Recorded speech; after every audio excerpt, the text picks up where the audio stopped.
하나님의 말씀을 같이 공독하도록 하겠습니다. 오늘은 흩어지는 교회라는 제목을 가지고 창세기 11장 1절부터 9절까지 말씀을 같이 한번 교독하도록 하겠습니다. 온 땅의 언어가 하나요 말이 하나였더라.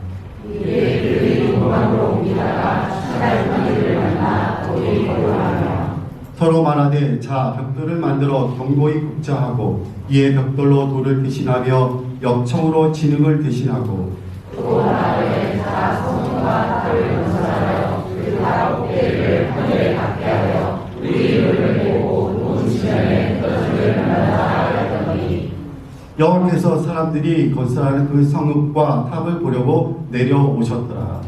여호와께서 이르시되 이 우리가 하는 소리요 언어도 하나이고 이같이 시작하였으니 이후로는 그 하고자 하는 일을 막을 수 없으리로다.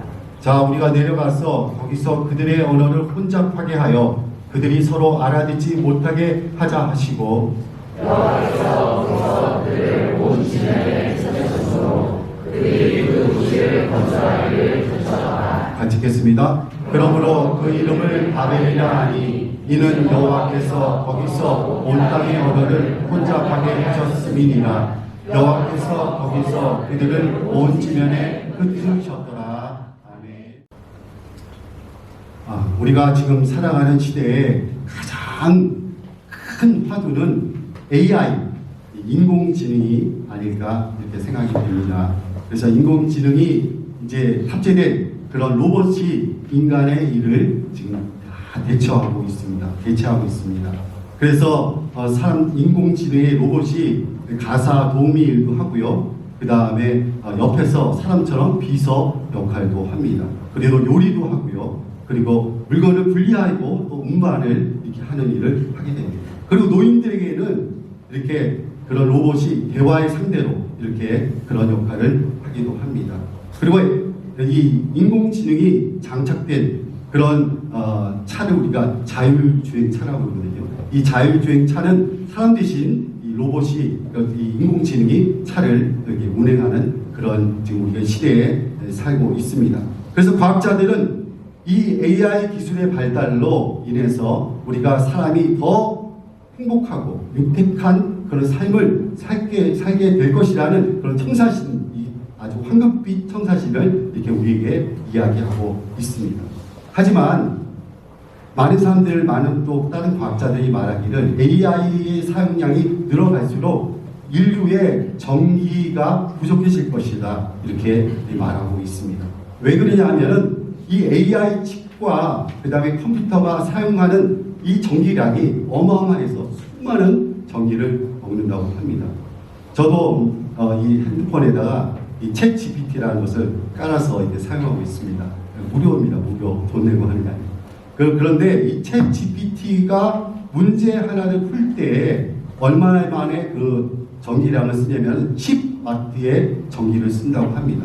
10W의 전기, 아주 단순한 문제는 10W의 전기를 쓰는데 이 10W라는 것은 우리가 구글 검색을 할 때 전기량이 얼마 쓰냐면 0.3W를 쓴다고 합니다. 그러니까 챗GPT로 문제 하나를 풀면은 그것이 구글의 검색에 30배에 해당하는 전기가 소모되는 것입니다. 이거는 간단한 문제가 그렇고요. 아주 복잡한 문제를 해결하게 되면은 이 핸드폰 안에서 해결이 안 되고 데이터 센터에서 그 문제를 이렇게 해결하려고 이게 칩이 돌아가는데 그때 사용되는 전기가 무려 400W라고 합니다. 그러니까 구글 검색할 때 0.3W에 드는 것에 1000배 이상의 전기가 소모되는 것입니다. 이렇게 단순하게 비교할 수는 없겠지만 어쨌든 간에 이 인공지능의 사용으로 인해서 정말 많은 전기가 소모되고 있다는 사실입니다. 또한 이 인공지능이 장착된 로봇이 인간이 하는 일을 이렇게 대체하는 그런 일들이 계속 일어나기 때문에 사람들이 가진 직업을 이렇게 상실하게 될 그런 위기가 우리에게 있다고 합니다. 실제로 AI 때문에 이것 때문에 지금 사람들의 직업이 이렇게 지금 빼앗기고 있는데요. 그 언론 보도에 의하면은 전체 일자리의 13%가 되는 그 일자리 우리나라로 말하면은 320만 개의 일자리가 이 인공지능 때문에 없어질 그런 위기가 있다고 합니다. 그러니까 320만 명의 실업자가 되는 거예요. 인공지능 때문에. 그런 가능성이 있다고 합니다. 그리고 이 인공지능이 문제가 뭐냐면 가짜 뉴스를 만들어낸다는 것입니다. 영어로 페이크 뉴스인데 이 가짜 뉴스를 진짜처럼 이렇게 만들어냅니다. 그리고 요즘에는 인공지능이 사람의 목소리와 얼굴을 똑같이 흉내내서 그렇게 모방을 한다고 하는데 이것을 어디에 쓰냐면 사용하는 보이스피싱에 사용한다고 합니다. 그래서 보이스피싱 이것 때문에 많은 사람들이 거기에 말려 들어가고 사기를 당해서 돈을 잃게 되는 경우가 많이 있습니다. 제가 얼마 전에 예능 프로를 하나 봤는데 어느 배우가 자기 비서하고 이야기하는 거예요. 근데 이 비서가 바로 AI 비서예요. AI 비서. 이렇게 얘기하는데 정말 자연스럽게 막 대화를 하는 겁니다. 그리고 이제 어떤 질문을 하나 던졌는데 그 AI가 정말 논리적으로 이렇게 막 대답을 잘 해주는 거예요. 제가 그걸 보면서 야, 이제 우리가 사는 세상이 이런 AI가 이렇게 이용되는 세상에 지금 우리가 살고 있구나. 그런 생각을 하면서 그렇지만 이 AI가 아직도 완벽하지는 않다고 합니다. 우리가 조심해야 될 것은 뭐냐면 이 AI가 우상화된 것을 우리가 조심해야 될 것이고 자칫 이것이 현대판의 바벨탑이 돼서는 안 될 것이라는 저는 생각을 저는 개인적으로 했습니다.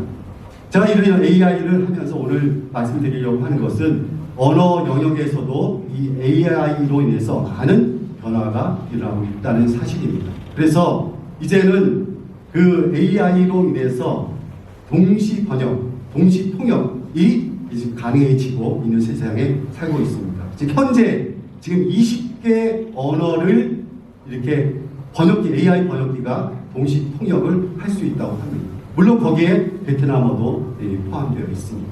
그래서 지금 우리가 지금 사는 세상은 이제 핸드폰 하나만 가지면은 이제 세계 어디든지 여행할 수 있는 그런 세상이 되고 있지 않은가 그런 생각이 됩니다. 또한 언어의 장벽이 이런 AI 번역기를 통해서 무너지고 있지 않은가 그렇게 생각이 됩니다. 저는 이렇게 언어의 다양성을 얘기하면서 오늘 본론으로 들어가 보려고 합니다. 오늘 주제가 뭐냐면은 바벨탑 사건입니다. 바벨탑 사건.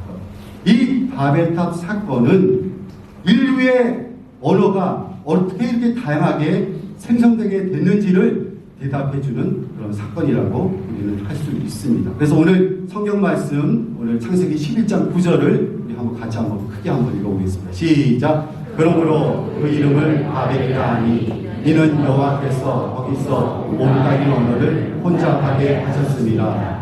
여호와께서 거기서 그들을 온 지면에 흩으셨느니라. 자, 여기에 온 세계에 많은 언어가 있는데 그 언어가 그렇게 많아지고 다양하게 된 원인이 바로 하나님이 그 언어를 혼잡하게 하셨기 때문이라고 성경은 이렇게 설명해주고 있습니다. 자, 그러면은 이 많은 언어가 이렇게 하나님이 혼잡하게 하셨는데 그 하나님이 왜 그렇게 언어를 혼잡하게 하셨을까요? 오늘 읽은 본문에 보니까 하나님께서는 이 바벨이란 도시와 탑을 건설하려는 사람들의 의도를 아시고 그 의도와 계획을 막으셨습니다. 그를 막기 위해서 하나님이 언어를 혼잡하게 하셨다고 이 성경은 기록하고 있는 것입니다. 자, 그러면은 사람들이 바벨 성읍과 도시와 바벨 탑을 건설한 그 의도는 무엇이었을까요? 그 의도가 무엇인지를 성경이 오늘 4절에서 우리에게 대답을 정확하게 해주고 있습니다. 같이 한번 읽어볼까요? 시작. 또 말하되 성읍과 탑을 건설하여 그 탑꼭대기를 하늘에 닿게 하여 우리 이름을 내고 온 지면에 흩어짐을 면하자 하였더니 여기에 인간들이 바벨 도시를 건설하고 바벨 탑을 쌓아 올린 그 의도를 두 가지로 이렇게 설명하고 있습니다. 첫 번째는 우리의 이름을 내자. 그거였어요. 우리의 이름을 내자. 두 번째는 온 지면에 흩어짐을 면하자. 이것이 두 번째 이유였습니다. 한 가지씩 한번 살펴보기 원합니다. 자, 그러면 우리의 이름을 내자. 이게 도대체 무슨 말의 뜻인가? 우리의 이름을 내자. 이것은 바로 인간의 명성을 높이자라는 그런 의도가 있는 것입니다. 자, 인간의 명성을 높이자. 인간 스스로 판단하고 결정해서 인간들을 위한 세상을 만들자. 그런 뜻이 이 말에 들어가 있는 것입니다. 자, 그러면서 또 뭐라고 말합니까? 탑을 하늘에 닿게 하자. 이렇게 말하고 있습니다. 이 말은 뭐냐면은 인간의 야망을 표현하는 것입니다. 인간의 야망이 끝이 없음을 이렇게 표현하고 있는 것입니다. 정말 인간의 야망이 끝이 없는 것 같습니다. 사람은 더 높은 건축물을, 더 높은 빌딩을, 더 높은 집을 짓고자 애를 쓰고 있는 것입니다. 퀴즈가 있습니다. 퀴즈. 지금 전 세계에 가장 높은 빌딩이 어디에 있는 줄 아십니까? 예, 두바이에 있습니다. 두바이에 그 버즈 칼리파라는 이 빌딩이 세계에서 가장 높다고 하는데 그 빌딩의 높이가 무려 828m라고 합니다. 828m. 자, 한국에서는 가장 높은 빌딩이 어디 잠실에 있습니다. 잠실의 롯데월드 타워가 제일 높은데 그 높이가 몇 미터인지 아십니까? 123층인데 555m라고 합니다. 555m. 그러니까 한국에서 가장 높은 빌딩도 그 두바이에 있는 이 칼리파 빌딩보다 273m가 부족한 것입니다. 어쨌든 간에 전 세계적으로 초고층 빌딩을 짓기 위해서 서로 이렇게 경쟁하고 애를 쓰고 있는데 그 모습은 더 인간의 욕망과 야망이 끝이 없음을 우리에게 보여주고 있는 것입니다. 자, 그리고 또 이 꼭대기를 하늘에 닿자 하는 이 말 속에는 또 어떤 의미가 있냐면은 인간이 하나님과 똑같이 되려고 하려고 하는 그 죄된 본성을 드러내고 있는 말이라고 생각이 됩니다. 자, 이 말은 또 성경을 보면은 아담과 하와가 정말 하나님과 같이 되려고 했던 모습을 다시 한번 이렇게 보여주고 있습니다. 자, 우리 창세기 3장 5절에 보니까 사단은 하와에게 이렇게 유혹합니다. 너희가 그것을 먹는 날에는 너희 눈이 밝아져 하나님과 같이 되어 선악을 알 줄을 하나님이 아심이니라.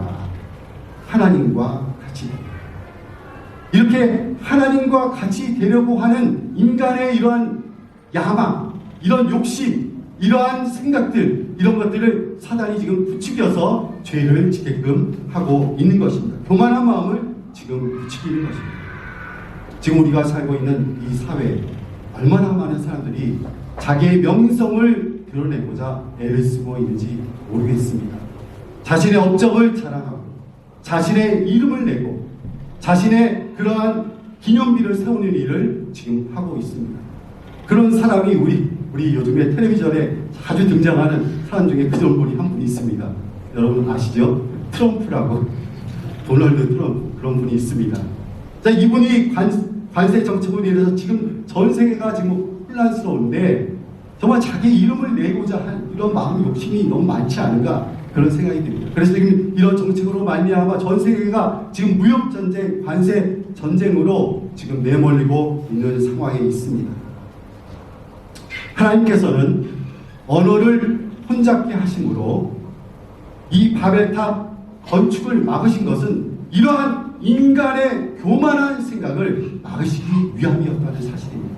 그래서 하나님은 그런 인간의 교만을 미리 막으시고 끊기 위해서 지금 언어를 혼잡게 하신 것입니다. 하나님께서 오늘도 교만한 자들에게 이렇게 경고하십니다. 잠언서 16장 18절에 교만은 패망의 선봉이요 거만한 마음은 넘어짐의 갑잡이니라.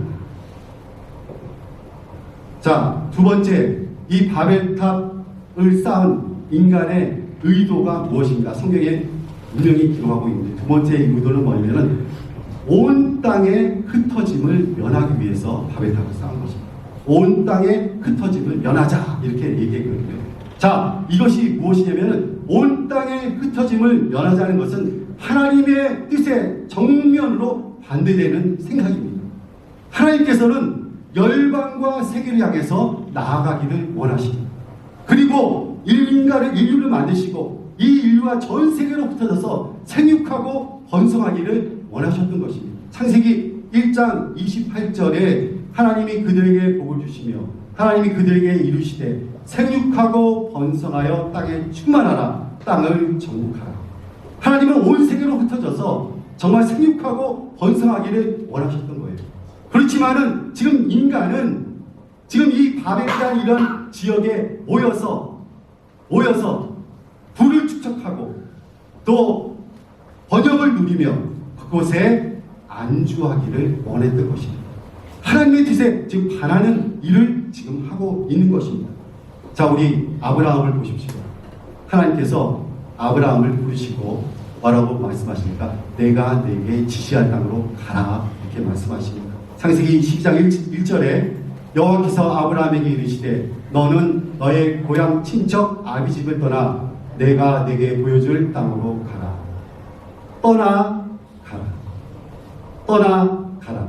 이것이 하나님의 뜻이었습니다. 하나님은 전 지역으로 흩어지기를 하나님이 원하셨던 것입니다. 가기를 원하시고 보내시기를 원하셨던 것이 하나님의 뜻입니다. 하지만 현실에 안주하는 삶이 아니라 새로운 삶으로 나아가기를 하나님이 원하셨던 것입니다. 자, 우리에게도 하나님이 오늘 동일한 말씀으로 말씀하십니다. 우리에게 말씀하십니다. 너희들이 현실에 안주하려고 하지 말고 하나님께서 주신 땅으로 나아가라고 하나님께서 우리에게 말씀하십니다. 우리가 불을 쌓아놓고 또 안심하라 말하면서 정말 안정된 삶으로 편하게 살려고 하는 그 마음에 경종을 울리고 계시는 것입니다.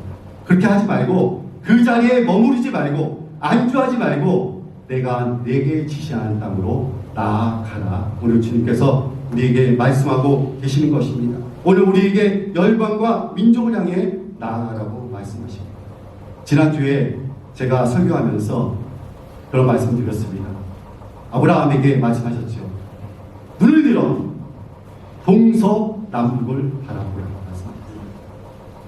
눈을 들어 동서남북을 바라보라 말씀하신 것은 눈을 들어서 정말 주위에 죽어가는 영혼들을 바라보라고 말씀하신 것입니다. 그 영혼들 향해 나아가라고 말씀하신 것입니다. 오늘도 우리가 정말 현실에 매몰되어 있어서는 안 되고 또 현실에 안주해서는 안 될 것이고 하나님의 비전을 향해서 나아가는 은혜가 있기를 주님의 이름으로 축원합니다. 네, 오늘 제가 이 인간이 바벨탑을 쌓은 두 가지 의도에 대해서 말씀을 드렸습니다. 이런 바벨탑을 쌓은 인간들의 의도를 아셨기 때문에 하나님께서는 내려오셔서 사람의 언어를 혼잡하게 하심으로 바벨탑 건축을 막으셨던 것입니다. 자, 오늘 본문 6절 7절을 우리 한번 같이 한번 읽어봅시다. 시작. 여호와께서 이르시되 이 우리가 한 족속이요 언어도 하나이므로 이 같은 시작하였으니 이후로는 그 하고자 하는 일을 막을 수 없으리로다. 자, 우리가 내려가서 거기서 그들의 언어를 혼잡하게 하여 그들이 서로 알아듣지 못하게 하자 하시고. 자, 여기서 이제 하나님께서 이제 내려가서 언어를 혼잡하게 하자 하시고 이렇게 기록되어 있습니다. 이 언어의 능력이 참 위대한 것 같습니다. 네, 이 언어가 정말 한 민족을 이게 하나로 뭉치는 그런 역할을 하게 되는 것입니다. 그래서 그 하나로 뭉치면 그 힘이 대단한 것이죠. 그래서 우리 한국 민족도 우리가 한국어를 국어를 쓰기 때문에 이 하나로 뭉치는 응집력이 대단합니다. 이 베트남도 이 베트남 민족의 결속력이라는 것이 정말 엄청나게 있습니다. 그것이 언어가 이렇게 또 하나로 되기 때문에 그렇습니다. 이 언어의 힘이라는 것이 이렇게 큰 것입니다. 때문에 하나님께서는 이 하나로 되어 있던 이 언어를 혼잡게 하심으로 인류를 다 흩어러 버리셨던 것입니다. 자, 근데 여기 6절을 우리 한번 보시면은 여기 보면 뭐라고 되어 있습니까? 이같이 시작하였으니 이후로는 그 하고자 하는 일을 막을 수 없으리로다. 이렇게 기록되어 있습니다. 자, 이 말씀을 우리가 읽을 때 앞으로는 하나님께서 인간의 하는 일을 이제 막을 수는 없고 하나님은 이제는 그렇게 인간이 그냥 하는 대로 내버려 둘 수밖에 없겠구나. 그런 식으로 우리가 이해할 수가 있습니다. 이 말만 읽으면은. 하지만은 이것을 현대인의 이 성경에 보면 어떻게 되어 있냐면은 앞으로 마음만 먹으면 해내지 못할 일이 없을 것이다. 이렇게 해석되어 있습니다. 자, 이거는 뭐냐면은 인간이 교만해지고 자만해져서 자기가 하는 일을 계속 하다가 너무나 교만에 빠질 것을 하나님께서 염려하고 계시는 그런 문장으로 우리는 이해해야 할 것입니다. 하나님께서 막지 못한다는 뜻이 아니라 인간의 자신감과 교만감이 지나칠 정도로 커질 것을 우려하고 계시는 말씀으로 우리는 이해해야 합니다. 자, 그래서 다시 한번 이 본문으로 돌아와서 하나님께서 언어를 혼잡케 하심으로 바벨 도시, 바벨탑 건축이 중단되었습니다. 오늘 본문 8절 말씀을 우리 한번 같이 한번 읽어봅시다. 시작. 여호와께서 거기서 그들을 온 지면에 흩으셨으므로 그들이 그 도시를 건설하기를 그쳤더라. 아멘. 여기서 우리가 분명히 알 것은 바벨탑이 아니고요, 바벨 도시입니다. 바벨 도시. 그러니까 바벨탑이 멈춘 게 아니고 바벨 도시의 건축이 멈춘 것입니다. 아무튼 하나님께서 언어를 혼잡케 하심으로 사람들이 흩어지고 그 도시 건설이 중단되었던 것입니다. 그들은 정말 흩어짐을 면하고자 그 바벨 도시를 건축하기 시작하셨는데 하나님께서는 오히려 그들의 그 의도를 무너뜨리시고 그들을 흩으셨다는 사실입니다. 8절에도 보면은 온 지면에 흩으셨으므로, 그리고 9절에는 온 지면에 흩으셨더라 이렇게 되어 있습니다. 하나님께서 인류를 온 지역으로 흩트러치셨기 때문에 온 나라의 지구의 민족과 나라가 생성되게 된 것입니다. 여러분 놀랍지 않습니까? 하나님은 그렇게 흩으시는 사건을 통해서 모든 민족과 나라가 형성되었고 또 언어와 문화가 이렇게 생성되게 된 것입니다. 문화의 다양성이 이것 때문에 생겨지게 된 것입니다. 이것이 오늘날 우리가 선교해야 할 이유가 되는 것입니다. 이제는 각 나라와 민족이 흩어져 있는 인류를 다시 복음으로 묶는 그 일을 하는 것이 바로 하나님의 선교인 것입니다. 우리가 문화와 언어의 다양성으로 복음의 전파에 장애가 생겼지만 이것을 장애를 넘어서 하는 것이 바로 우리 시대에 주신 우리의 사명입니다. 이것이 바로 선교의 사명인 것입니다. 자, 오늘 여기서 우리가 하나님께 주시는 메시지 또 한 가지를 발견하게 되는데 그것이 뭐냐면 흩어지라는 말씀입니다. 흩어지라. 저를 따라 하시기 바랍니다. 흩어지라. 흩어지라. 주님께서는 우리가 민족과 열방을 향해 나아가기를 원하십니다. 마태복음 28장 19절에 우리가 잘 알듯이 그러므로 너희는 가서 모든 민족을 제자로 삼아 아버지와 아들과 성령의 이름으로 세례를 베풀고, 우리가 다 민족과 열방을 향해서 나아가라고 말씀하십니다. 자, 오늘 말씀에서 통해서 하나님께서는 인류를 전 세계로 흩어주셨습니다. 그리고 성경의 역사를 통해서 이스라엘 백성을 전 세계로 흩어주셨습니다. 그것을 우리는 디아스포라 유대인이라고 말합니다. 그리고 하나님께서 사도행전에 보면 초대교회를 흩어주셨습니다. 그래서 그 흩어진 초대교회 교인들이 유대 전 지역과 사마리아로 나가서 주의 복음을 전했던 것입니다. 그리고 하나님께서 한국 교회를 흩어주셨습니다. 그래서 이렇게 흩어진 이 한국 교회가 전 세계로 나가서 디아스포라 한인 교회를 지금 하고 있는 것입니다. 또한 하나님께서 우리 자녀들도 흩어주셨습니다. 저희들 교회에 있는 우리 성도님 중에 저를 포함해서 우리 자녀들이 전 세계에 지금 나가 있어요. 미국, 캐나다, 프랑스, 어디가 있죠? 영국, 한국, 베트남 이렇게 다 흩어져 있습니다. 자, 흩어져서 하나님의 나라를 확장하고 있는 줄 믿습니다. 저희 교회가 후원하는 그 학사가 있습니다. 비전 홈인데요. 이 여자 학사인데 이 크리스찬 대학생들을 이렇게 기숙하는 그런 학사입니다. 그런데 이 학사의 출신들이 정말 지금 전 세계에 나가서 지금 살고 있습니다. 하나님께서 그 학사 학생들을 어디로 보내셨냐면은 미국, 캐나다, 독일, 그 다음에 캄보디아, 중국, 일본, 한국 이렇게 다 보내셨어요. 그래서 그 학생들이 지금 거기서 살고 있습니다. 거기서 무엇을 하냐? 하나님 나라를 확장하고 있는 것입니다. 하나님은 이렇게 흩으시고 계세요.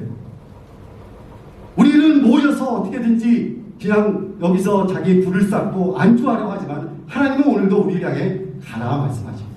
흩으시는 것입니다. 인류가 교만함으로 하나님과 같아지려고 바벨탑을 건설했지만 하나님께서는 언어의 혼잡을 통해서 도시 건설을 막으시고 그들을 전 세계로 흩어주셨습니다. 그래서 여러 나라와 민족을 이루고 다양한 언어와 문화를 이루게 된 것입니다. 전 세계에 다양한 민족과 문화가 있는 것이 우리가 세계를 향해서 복음을 전하고 선교해야 될 이유가 되는 것입니다. 이제 주님의 제자들이 열방과 민족으로 나가서 주님의 복음을 전함으로 모든 민족이 주님의 십자가 안에서 하나가 되는 그 역사를 이루는 은혜가 있기를 간절히 원합니다. 그것이 바로 선교입니다. 결론을 맺겠습니다. 오늘 우리는 모여서 예배하고 흩어져서 선교하고 전도하는 그러한 흩어지는 교회가 되기를 주님의 이름으로 축원합니다. 모일 때마다 하나님을 전심으로 예배하고 모일 때마다 하나님의 말씀을 배워야 할 것입니다. 자, 그리고 모여서 하나님의 은혜를 받으면 거기에 머무려서는 안 되고 이제는 그 받은 은혜를 가지고 나아가서 그 은혜를 이웃과 함께 나누어야 할 것입니다. 그것이 바로 흩어지는 교회인 것입니다. 그것뿐만 아니라 열방과 세계를 향해서 나아가야 할 것입니다. 저희 가족도 저희 부부는 여기 살고 있고 저희 딸들은 프랑스에 이렇게 살고 흩어져 살고 있습니다. 저희 형제들은 또 한국에 이렇게 흩어져 있습니다. 그래서 마음 같아서는 좀 한 군데 모여서 살면 얼마나 좋을까 그런 생각을 가끔 합니다. 하지만 하나님께서 또 이렇게 흩으시는 이유와 목적이 있으시다고 저는 믿고 그런 일을 통해서 하나님의 나라가 확장될 것이라 믿는 것입니다. 우리가 하나님께서 아브라함을 부르시면서 내 본토 친척 아비집을 떠나라고 말씀하셨습니다. 그것처럼 우리가 한국을 떠나서 이 베트남에 와서 저희가 지금 살고 있습니다. 어떻게 보면 이것이 바로 선교적인 삶이 아닌가 저는 그렇게 생각이 되는 것입니다.